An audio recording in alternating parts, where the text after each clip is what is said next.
Polio مہم کے حوالے سے بات کر لیتے ہیں۔ سال کی تیسری قومی انسداد پولیو مہم کا باقاعدہ آغاز ہو گیا ہے، جس میں 4,58 لاکھ سے زائد بچوں کو حفاظتی قطرے پلانے کا ہدف مقرر کیا گیا ہے۔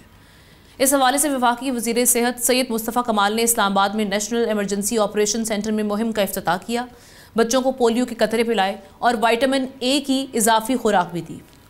اہم بات یہ کہ پاکستان اور افغانستان میں پہلی مرتبہ انسداد پولیو مہم بیک وقت شروع کی گئی ہے، تاکہ پولیو وائرس کے سرحد پار پھیلاؤ کو مؤثر طور پر روکا جا سکے۔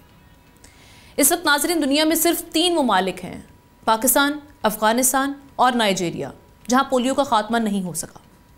اس موقع پر وزیر صحت نے والدین سے ہاتھ جوڑ کر اپیل کی ہے کہ اپنے بچوں کو پولیو کے قطرے ضرور پلوائیں، کیونکہ پولیو کا کوئی علاج نہیں، صرف بچاؤ ہی واحد حل ہے۔ ان کا کہنا تھا کہ جیسے قوم بھارت کے خلاف متحد ہو جاتی ہے، ویسے ہی پولیو کے خلاف بھی سیسا پلائی دیوار بنے۔ مصطفیٰ کمال نے پولیو ورکرز کو اصل ہیرو قرار دیا اور مہم کے دوران ان کی خدمات کو خراج تحسین پیش کیا۔